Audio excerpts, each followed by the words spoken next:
Isaac डार साहब माजी में उन्होंने मार्केट में डॉलर्स फेंककर रुपए की कदर को सहारा दिया था, लेकिन क्या ये गुंजाइश इस वक्त भी मौजूद होगी? जानते हैं अपने एक्सपर्ट से। ऐसी क्या जादू की छड़ी लेकर आएंगे डार साहब जो मईशत को इन मुश्किल हालात से निकाल सकेंगे? मुझे नहीं लगता कि जो पहले डार साहब जिस तरह करते थे उस तरह वो कर पाएंगे।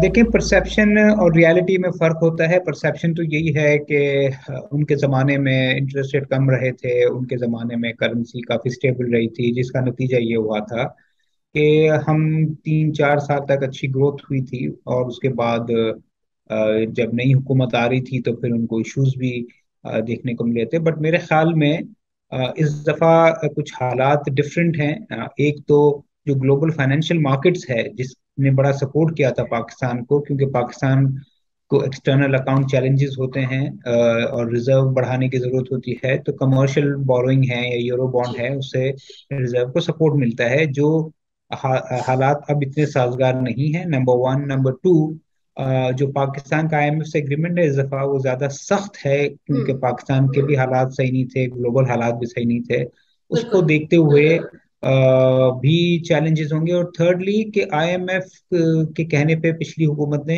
एक स्टेट बैंक का एक्ट मंजूर कराया है, उसमें काफी इंडिपेंडेंसी है सेंट्रल बैंक को। जी। तो उस तनाजुर में भी मुझे नहीं लगता कि जो पहले डार साहब जिस तरह करते थे उस तरह वो कर पाएंगे।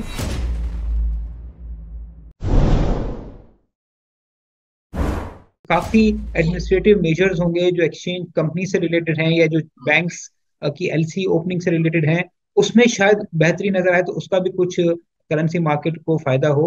जिसमें तो ये मिफ्ता एक साहब फैक्टर थोड़े है कि कमजोर नजर आ रहे थे, आपके ख्याल में? देखिए, मैं कमजोर नहीं कहूंगा। मेरे ख्याल में आप ये कह लें कि जब आप पॉलिटिक्स में पुराने हों और आप हायरार्की में ऊंचे लेवल पे हम्म। हों तो काम करवाना आसान हो जाता है। जिस तरह आसान हो। ऑर्गेनाइजेशन में होता है कि अगर आप सीनियर हैं सही। तो आपका काम हम्म। जल्दी हो जाएगा, आप जूनियर हैं तो आई थिंक इस चीज में शायद टाइम जो है वो सेविंग हो जाए, और शायद डार साहब ज्यादा इफेक्टिव साबित हो।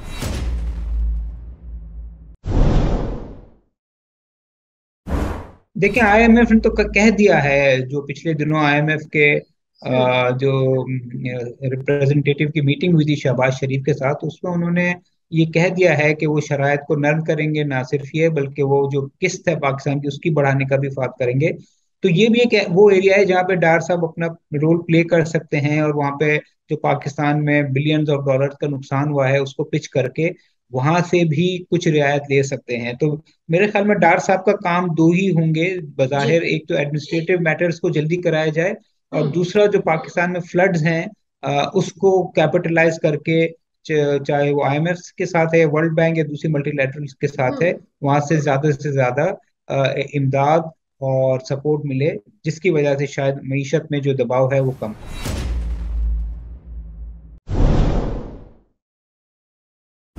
बिजली की कीमत है या गैस की है या कोई और है, तो प्राइस डिस्टॉर्शन के तो आईएमएफ खिलाफ है। ये आईएमएफ कभी नहीं कहेगा कि आप 100 रुपए की चीज 80 में बेचें। हम्म। जिस तरह गैस है, 25-30 डॉलर का एलएनजी हम इंपोर्ट करते हैं, घरों में 2-3 डॉलर में बेचते हैं। ये तो मेरे ख्याल में ना मिफ्ता साहब के, ना मरियम के, ना डार साहब के हाथ में है। ये तो आईएमएफ का एक रूल है, और मेरे ख्याल में एज एन इकोनॉमिस्ट ये सही रूल है कि हमें जितनी प्राइस डिस्टॉर्शन हम क्रिएट करेंगे, मुल्क को उतना नुकसान होगा, जितनी सब्सिडी देंगे उतना नुकसान होगा।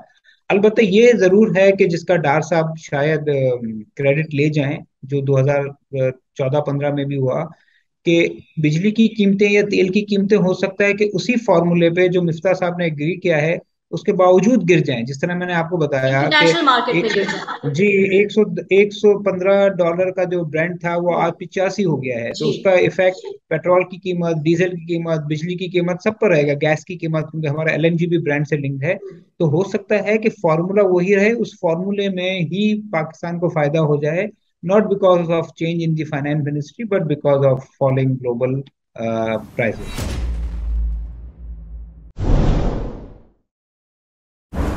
हमारा रिजर्व लेवल इतना अच्छा नहीं रहा, इतना अच्छा नहीं है। सिमिलरली जो एक और चीज मैं मिस कर गया कि जो 2015-16 में जो तेल की कीमतें जिस तरह से गिर गई थी, जी। वो तेल की कीमतें गिर तो रही हैं, मगर वो अभी भी ज्यादा हैं।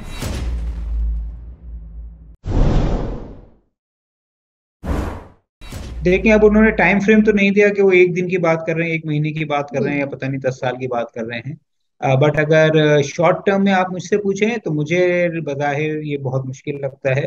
हम्म। कुछ बेहतरी आ सकती है 5, 10, 15 रुपए की।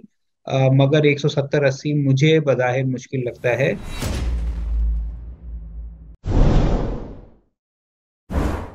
इसमें तो कोई दो राय है नहीं कि हमें एक्सपोर्ट बढ़ानी है, मगर होता ये रहा है पाकिस्तान में पिछले 10, 15 साल से कि हमने ट्रेडिशनल टेक्सटाइल एक्सपोर्ट्स और दो तीन को ही फोकस में रखा।